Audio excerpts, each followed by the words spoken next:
வணக்கம். ஆன்மீக செய்திகள். நாமக்கல் ராசிபுரம் நித்திய சுமங்கலி மாரியம்மன் கோயிலில் ஆடி வெள்ளியை முன்னிட்டு அம்மனுக்கு பால், தயிர், மஞ்சள் உள்ளிட்ட திரவியங்களால் சிறப்பு அபிஷேகம் நடைபெற்றது. அம்மனுக்கு திருமாங்கல்ய கயிற்றால் அலங்காரம் செய்து மகா தீபாராதனைகள் நடைபெற்றன. திரளான பக்தர்கள் அம்மனை வழிபட்டனர். பிரசாதம் வழங்கப்பட்டது.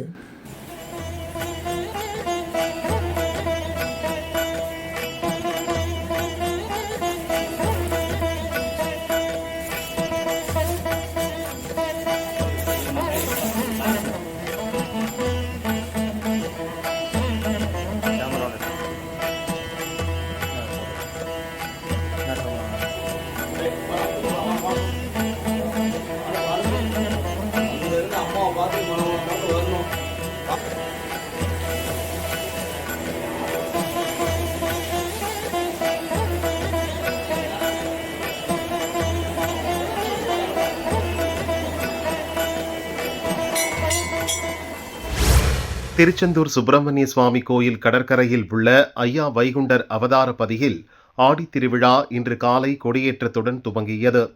விழாவை ஒட்டி அதிகாலை 5 மணிக்கு உகப்படிப்பு முடிந்து காலை 7 மணிக்கு ஐயா வழி அகில திருக்குடும்ப மக்கள் சபை தலைவர் தர்மர் கொடியேற்றினார்.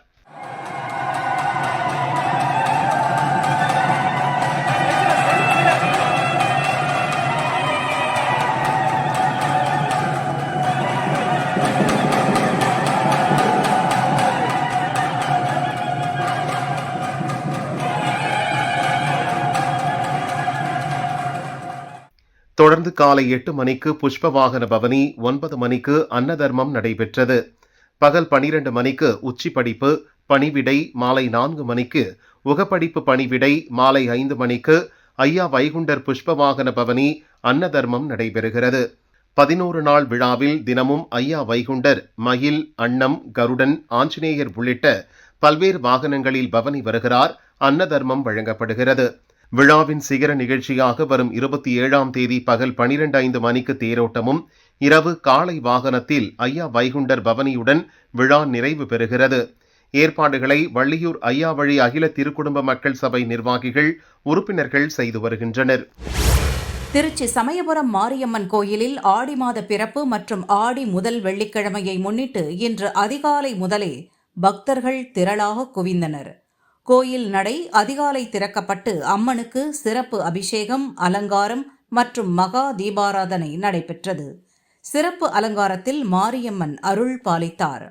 திருச்சி மட்டுமின்றி தமிழகத்தின் பல்வேறு மாவட்டங்களில் இருந்தும் ஆயிரக்கணக்கான பக்தர்கள் நீண்ட வரிசையில் காத்திருந்து அம்மனை தரிசனம் செய்தனர். ஆடி மாதம் முழுவதும் சிறப்பு பூஜைகள் நடைபெற உள்ளதால் வரும் நாட்களில் பக்தர்களின் வருகை மேலும் அதிகரிக்கும் என எதிர்பார்க்கப்படுகிறது. பக்தர்களின் வசதிக்காக கோவில் நிர்வாகம் நிழற்பந்தல், குடிநீர் உள்ளிட்ட அடிப்படை வசதிகளை ஏற்படுத்தியுள்ளது. நெரிசலை கட்டுப்படுத்தவும் பாதுகாப்பை உறுதி செய்யவும் கோயில் வளாகத்தில் போலீஸ் பாதுகாப்பு பலப்படுத்தப்பட்டுள்ளது.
மதுரை முனிச்சாலை பகுதியில் நூற்றாண்டு பழமையான ஸ்ரீ ஸ்ரீனிவாச பெருமாள் கோயில் உள்ளது. பிரசித்தி பெற்ற இக்கோயிலில் ஆடி மாத முதல் நாளையொட்டி இன்று தட்சிணாயன புண்ணிய கால சிறப்பு பூஜைகள் நடைபெற்றன. முன்னதாக மூலவர் ஸ்ரீனிவாச பெருமாளுக்கு அபிஷேகம் மற்றும் அலங்காரம் செய்து சிறப்பு பூஜைகள் நடைபெற்றன. மூலவர் முன்பாக 10 அடி உயரத்தில் 20 படி அரிசியில் புளியோதரை படையலிடப்பட்டது. முறுக்கு, அதிரசம், தோசை, ஜாங்கிரி, மெதுவடை, இனிப்பு அப்பம், காரா பூந்தி, காராச்சேவு உள்ளிட்ட பல்வேறு உணவு வகைகள் மற்றும் முக்கணிகளை கொண்டு பிரம்மாண்டமான அன்னக்கூட உற்சவம் சிறப்பாக நடைபெற்றது. புளியோதரை உள்ளிட்ட பொருட்களை கொண்டு பெருமாள் உருவம் தத்ரூபமாக வடிவமைக்கப்பட்டு மகா தீபாராதனை மற்றும் சிறப்பு பூஜைகள் நடத்தப்பட்டன. பெருமாள் சுவாமிக்கு படையிலிட்ட உணவு பதார்த்தங்கள் பக்தர்களுக்கு பிரசாதமாக வழங்கப்பட்டது. திரளான பக்தர்கள் பங்கேற்று பெருமாள் சுவாமியை மனமுருக வேண்டினர்.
ராணிப்பேட்டை மாவட்டம் வாலாஜா ஸ்ரீ படவேட்டம்மன் கோவிலில் 47ஆம் ஆண்டு ஆடிவெள்ளி திருவிழாவையொட்டி கொடியேற்றம் இன்று கோலாகலமாக நடைபெற்றது.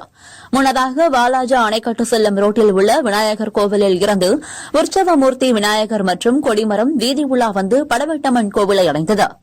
தொடர்ந்து சிவாச்சாரியர்கள் வேத மந்திரம் முழங்க திருவிழா கொடியேற்றப்பட்டது.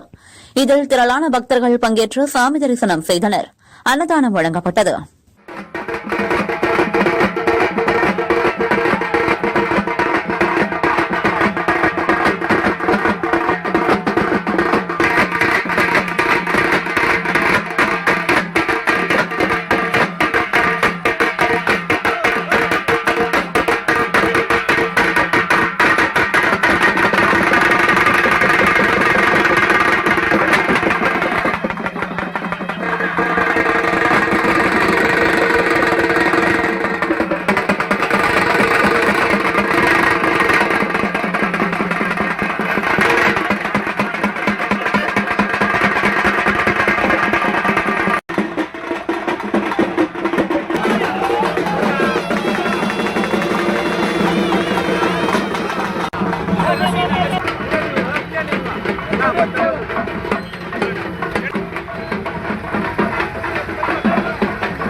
கும்பகோணம் பட்டீஸ்வரம் ஞானாம்பிகை சமேத தேனபுரீஸ்வர சுவாமி கோவிலில் ஆடிவெள்ளியை முன்னிட்டு அம்மனுக்கு பால், தயிர், மஞ்சள் உள்ளிட்ட பல்வேறு வாசனை திரவியங்களால் அபிஷேகம் நடைபெற்றது. அம்மன் வெள்ளிக் கவசத்தில் எழுந்தருளினார். திரளான பக்தர்கள் துர்க்கை அம்மனை அகல் விளக்கு மற்றும் எலுமிச்சை பழத்தில் எண்ணெய் ஊற்றி வழிபட்டனர்.